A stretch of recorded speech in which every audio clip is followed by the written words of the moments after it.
Assalamualaikum warahmatullahi wabarakatuh. Alhamdulillah, kembali lagi di channel Hardi Aswaja. Dalam video kali ini saya ingin membacakan tentang seputar Thariqah Alawiyin atau Thariqah Alawiyah yang dijelaskan oleh Al-Habib Munzir bin Fuad Al-Musawa. Untuk itu terus ikuti video ini sampai selesai. Nasihat dari Al-Habib Munzir bin Fuad Al-Musawa tentang Thariqah Alawiyin. Saudaraku yang kumuliakan, Thariqah Alawiyin adalah induk dari semua thariqah, karena Thariqah Alawiyin tidak keluar dari sunnah, tidak mengadak-ngadakan cara baru dalam beribadah kepada Allah Subhanahu wa Ta'ala. Thariqah yang lain adalah suatu cara agar bisa lebih mendekat kepada Allah dengan ijtihad para guru-guru makrifah. Thariqah Alawiyin tak mempunyai aturan kewajiban baiat pada guru, karena itu tak pernah diajarkan oleh Rasulullah SAW. Dibolehkan berbaiat pada guru sebagai sumpah setia, namun itu bukan syarat yang wajib. Imam Thariqah Alawiyah adalah Rasulullah SAW, karena semua tuntunannya sesuai dengan sunnah dan diteruskan oleh para imam dan hufaz dari Ahlul Bait, dan khalifahnya dari zaman ke zaman adalah Qutbul Aulia di setiap zaman. Hampir seluruh ulama dan kiai di Pulau Jawa ini berada dalam Thariqat Alawiyin, karena rujukan guru-guru mereka kebanyakan adalah berinduk pada para ulama habaib di Yaman. Maka ciri khas yang sering kita lihat adalah Ratib Al-Atas, Ratib Al-Haddad. Ini adalah zikir-zikir dari hadis-hadis sahih yang dikumpulkan oleh Imam Al-Haddad dan Imam Al-Atas. Dan kita mengenal tahlilan, maulidan dengan membaca manaqib syair. Ini adalah ajaran Thariqat Alawiyin yang mereka selalu menyesuaikannya dengan sunnah Nabi SAW. Karena Thariqah Alawiyin ini mengambil fiqih dari Imam Syafi'i, dan sebagaimana kita lihat sebagian besar ulama dan kiai di Indonesia bermazhabkan Syafi'i. Disebut Thariqah Alawiyah karena para imam-imamnya merupakan Ahlul Bait Rasulullah SAW, yang merupakan samudra dalam syariah dan samudra dalam hakikah.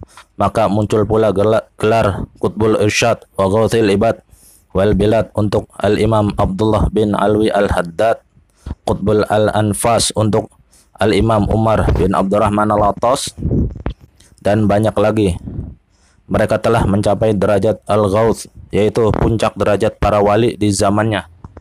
Namun mereka pun pakar dalam ilmu syariah. Demikianlah Thariqah Alawiyah hingga kini. Kita mengenal Qutbud Da'wah Al-Musnid Al-Habib Ali bin Abdurrahman Al-Habsi Kuitang. Beliau telah menyandang gelar Al-Hafidh, hafal lebih dari 100.000 hadis berikut sanad dan matan. Demikian pula Al-Qutub Al-Hafidh Al-Habib Salim bin Ahmad bin Jindan. Demikian pula Al-Qutub Al-Hafidh Al-Habib Abdul Qadir Balfaqih Malang, dan banyak lagi. Hingga kini kita masih mengenal Al-Musnid Al-Alamah Al-Habib Umar bin Hafiz, yang ketika mendapat kabar tentang beberapa murid beliau yang banyak melanggar, seraya menjerit dan menangis sekeras-kerasnya di hadapan anak muridnya. Tangisnya bagaikan bayi yang terseduh-seduh seraya berkata, "Lebih baik kepalaku ditindih gunung daripada sampainya kabar amal buruk kalian kepada Allah dan Rasulnya. Bagaimana jika aku dimintai pertanggungjawab?" Demikian pula Al-Musnid Al-Alamah Al-Habib Muhammad bin Alwi Al-Maliki, yang tak henti-hentinya selalu mengajarkan sunnah pada murid-muridnya. Demikian pula Al-Musnid Al-Alamah Al-Habib Zain bin Ibrahim bin Smith Madinah. Ketika diberi tasbih yang terbuat dari mutiara, maka beliau bertanya, "Ini untuk perhiasan atau untuk tasbih?"